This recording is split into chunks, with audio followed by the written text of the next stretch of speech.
మరి ఇలాగే చేస్తాను. ఇలాగే ఎంతమంది వీళ్ళు చంపేస్తారు.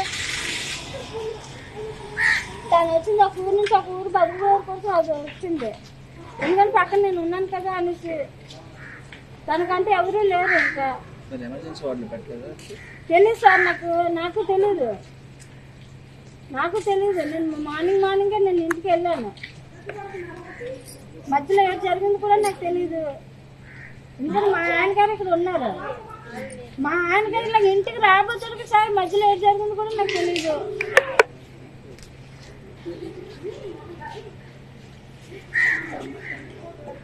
ఏమన్నంటే అక్కడ ఆరోగ్యం ఇలాగనే అంటున్నారు.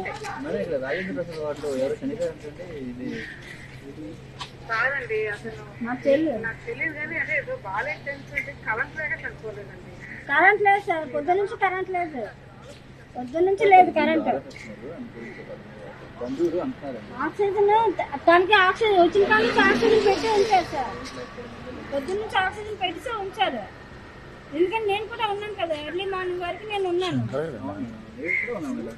తను మధ్యాహ్నం కూడా అంటుంది, బాబా కరెంట్ లేదు కదా, నాకు గాలి ఆడట్లేదు, ఇక్కడ ఉంది, నాకు ఊపిరి ఆడట్లేదు అని చెప్తుంది. నేను ఫోన్లో అన్నీ నేను వింటున్నాను కూడా.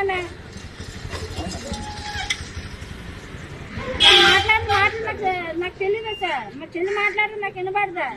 నాతో మాట్లాడింది, మరి నాతో కూడా మాట్లాడింది కదా. కొన్ని అబద్ధం చెప్తాను నేను. ఇక్కడెక్కడా కూడా కరెంటు లేకపోవడానికి, ఆక్సిజన్ అందకపోవడానికి అసలు సంబంధం లేదు. నిన్న కింగ్ జార్జ్ హాస్పిటల్లో కొంత అంతరాయం జరిగిన మాట కరెక్టే. పవర్ లేదు. ఆల్మోస్ట్ ఒక 8 నుంచి 10 గంటల వరకు పవర్ సప్లై లేదు. కానీ కొంత విభాగాలకి లేదు.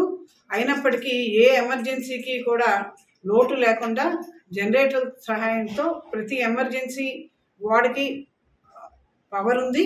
అన్ని సదుపాయాలు శుభ్రంగానే జరిగాయి నిన్నటి వరకు. ఇక్కడ ఆక్సిజన్ లేకపోవడం వల్ల చనిపోయింది అనేది అది వాస్తవం కాదు. ఎందుకంటే ఆవిడకి బయట నుంచి ఆక్సిజన్ పెట్టాల్సిన అవసరం కూడా లేదు. అది కాకుండా పవర్ కట్కి ఆక్సిజన్ సప్లైకి సంబంధం. ఈ రెండు వేరు విషయాలు. So this patient is 45-year-old female. 45 సంవత్సరాల ఫీమేల్ దేవి అనే పేషెంట్ 6వ తారీఖు సూపరింటెండెంట్ గారు చెప్పినట్టు 2:45 తెల్లారుజామున అడ్మిట్ అయినప్పుడు జ్వరము, ఒళ్ళు నొప్పులు, వాంతులతో అడ్మిట్ అయ్యారు. సో క్యాజువాలిటీలో ఎగ్జామిన్ చేసి పేషెంట్కి ఫీవర్ ఉంది, ఫీవర్ ఫర్ ఇవాల్యుయేషన్ అని, అలాగే పేషెంట్ ఆల్కహాల్ ఇంటేక్ ఏదైతే ఉందో ఆల్కహాల్ లివర్ డిసీజ్ ఉందేమో అని చెప్పి ఆ డయాగ్నోస్తో అడ్మిట్ చేయడం జరిగింది. అడ్మిషన్ అప్పుడు కూడా పేషెంట్ ఆక్సిజన్ లెవెల్స్ నార్మల్గానే ఉన్నాయి. సో పేషెంట్ అడ్మిట్ చేసి ఐసీయూ వార్డుకి షిఫ్ట్ చేశారు. ఐసీయూ వార్డులో సుమారు 4 గంటల సేపు ఉన్నారు.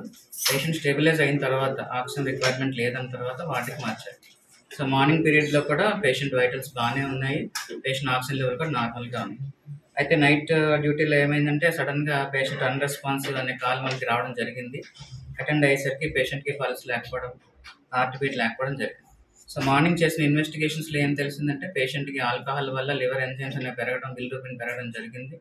సో ఆల్కహాల్ తీసుకోవడం వల్ల ఆల్కహాల్కి హెపటైటిస్ లేదా జ్వరం వల్ల సెప్సిస్ అనే ప్రాబ్లం ఉండొచ్చు అని తెలిసింది.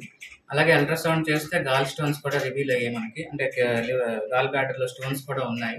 సో వాటికి అనుగుణంగా ఐవీ యాంటీబయాటిక్స్ కానీ ఫ్లూయిడ్స్ కానీ అన్నీ ఇవ్వడం జరిగింది. సో పేషెంట్ దాదాపు స్టేబుల్, ఆక్సిజన్ రిక్వైర్మెంట్ లేకుండానే ఉంది కాబట్టి వాటికి మార్చడం జరిగింది. సో ఈ హఠాత్తుగా 11 గంటలకు ఏమైందంటే సడన్గా కార్డియాక్ అరెస్ట్ రావడం, పేషెంట్ అన్రెస్పాన్సివ్గా మారడం. డ్యూటీ డాక్టర్ గారికి కాల్ రాగానే వెంటనే వెళ్ళి సిపిఆర్ చేయడం జరిగింది. సిపిఆర్ చేసినప్పటికీ పేషెంట్ హార్ట్ రివైవ్ అయిపోయేసరికి పేషెంట్ చనిపోయారని డిక్లేర్ చేయడం జరిగింది. సో ఈ హాస్పిటల్లో ఉన్న పరిస్థితిలో పేషెంట్ వరకు అయితే ఆక్సిజన్ రిక్వైర్మెంట్ లేదు కాబట్టి ఆ వార్డుకి మార్చడం జరిగింది. సో ఆక్సిజన్ తగ్గి పేషెంట్కి ఇబ్బంది అనేది వాస్తవం అయితే కాదు.